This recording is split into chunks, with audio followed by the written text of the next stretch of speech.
तो दाहोद सब जेल में बचपन की यादें नामे वर्षा ऋतु रमत महोत्सव आयोजन કરવામાં આવ્યું હતું, જેમાં કેદીઓ માટે દેડકા કૂદ, સંગીત ખુરશી, કોથળા દોડ અને લીંબુ ચમચી જેવી પરંપરાગત રમતો યોજાઈ હતી। તો સકારાત્મક વિચારો દ્વારા પરિવર્તન અભિયાન અંતર્ગત આયોજિત આ કાર્યક્રમમાં ઉદ્દેશ્ય બંદીવાનોમાં સકારાત્મક સહભાગિતા અને માનસિક ઉત્સાહ વધારવાનો હતો। તમામ કેદીઓ ઉત્સાહપૂર્વક ભાગ લીધો હતો અને કાર્યક્રમમાં આનંદમય માહોલમાં સંપન્ન થયો હતો। आज रोज जेल अंदर बचपन की यादें नो कार्यक्रम हतो।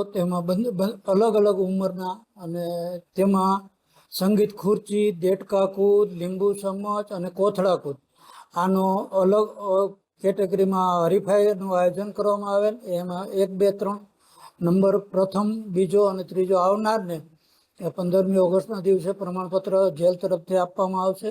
અને આ પ્રોગ્રામનો હેતુ કેદીઓને માનસિક શાંતિ અને મનોરંજન મળી રહે તે હેતુથી કરવામાં આવેલ હતો।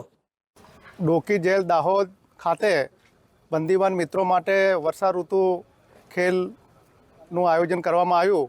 એમાં સંગીત ખુરશી, દેડકા કૂદ, દોડ અને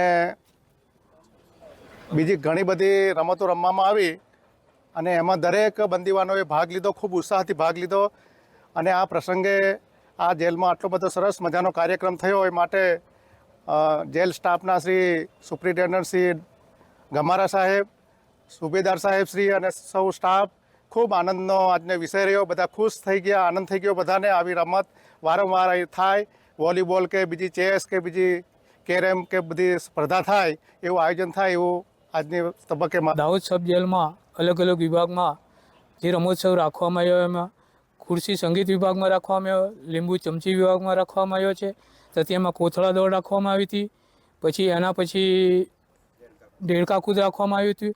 અલગ અલગ વિભાગોમાં તમામ બંદીવાન મિત્રોએ અલગ ભાગ ઉત્સાહ કરીને પ્રથમ પણ ક્રમ મેળવ્યો છે મિત્રોને। એમને બહુ સારી રીતે આવું પ્રોત્સાહન મળતું રહે સાહેબના દ્વારાથી। તેમ છતાં આગળથી કાયમ ગમે ત્યારે પણ આવો મહોત્સવ કરવાનો થાય ત્યારે સ્ટાફ થકીથી પણ અમને પ્રોત્સાહન કરે। તેમાંથી બંદીવાન જે મિત્રો છે આવો જે ખેલ ખેલવાથી આપણું એક મનોબળ છે તે ના તૂટે એના માટે આપણે એક આગળનો પ્રયત્ન પણ કરવો જોઈએ।